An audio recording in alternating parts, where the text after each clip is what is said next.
Marc, chapitre 15. Dès le matin, les chefs des prêtres tinrent conseil avec les anciens, les spécialistes de la loi et tout le Sanhédrin. Après avoir attaché Jésus, ils l'emmenèrent et le livrèrent à Pilate.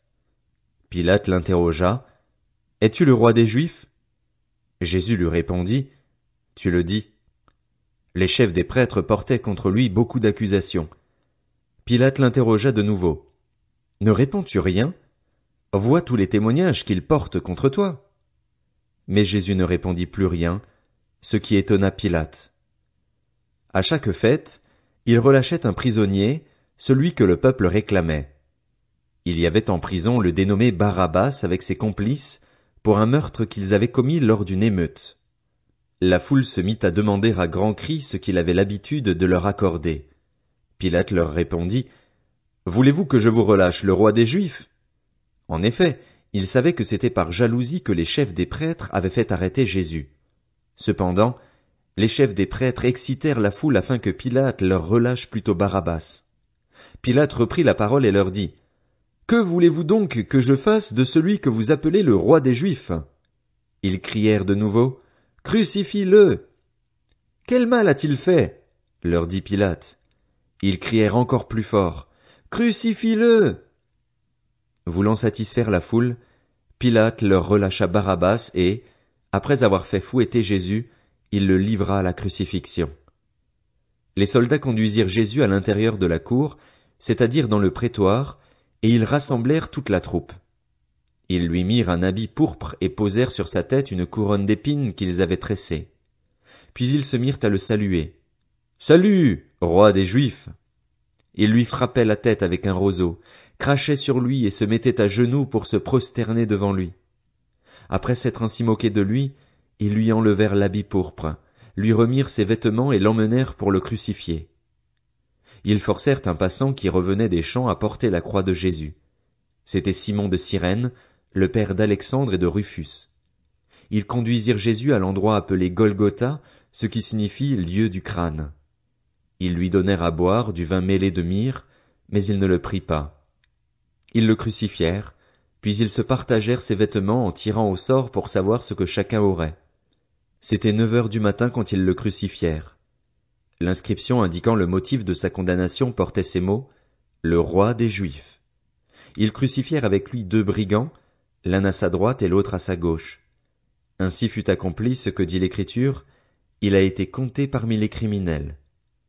Les passants l'insultaient et secouaient la tête en disant, « Hé, toi qui détruis le temple et qui le reconstruis en 3 jours, sauve-toi toi-même, descends de la croix. » Les chefs des prêtres, avec les spécialistes de la loi, se moquaient aussi entre eux et disaient, « Il en a sauvé d'autres et il ne peut pas se sauver lui-même. » Que le Messie, le roi d'Israël, descende maintenant de la croix, afin que nous voyions et que nous croyions.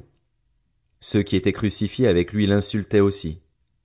À midi, il y eut des ténèbres sur tout le pays, jusqu'à 3 heures de l'après-midi.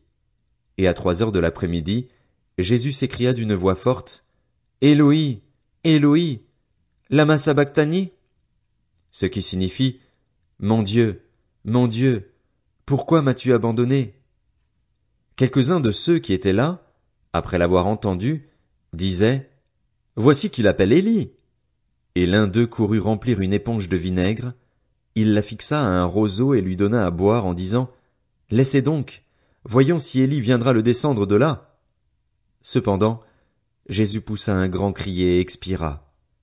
Le voile du temple se déchira en 2, depuis le haut jusqu'en bas. Quand l'officier romain qui se tenait en face de Jésus entendit son cri et le vit expirer de cette manière, il dit, « Cet homme était vraiment le Fils de Dieu. » Il y avait aussi des femmes qui regardaient de loin. Parmi elles était Marie de Magdala, Marie, mère de Jacques le jeune et de Josès, ainsi que Salomé, qui le suivait et le servait lorsqu'il était en Galilée, et beaucoup d'autres femmes qui étaient aussi montées avec lui à Jérusalem. Le soir venu, comme c'était le jour de la préparation, c'est-à-dire la veille du sabbat, Joseph d'Arimathée arriva. C'était un membre éminent du conseil qui attendait lui aussi le royaume de Dieu. Il osa se rendre vers Pilate pour demander le corps de Jésus. Pilate s'étonna qu'il soit déjà mort. Il fit venir l'officier et lui demanda si Jésus était mort depuis longtemps. Une fois renseigné par l'officier, il fit remettre le corps à Joseph.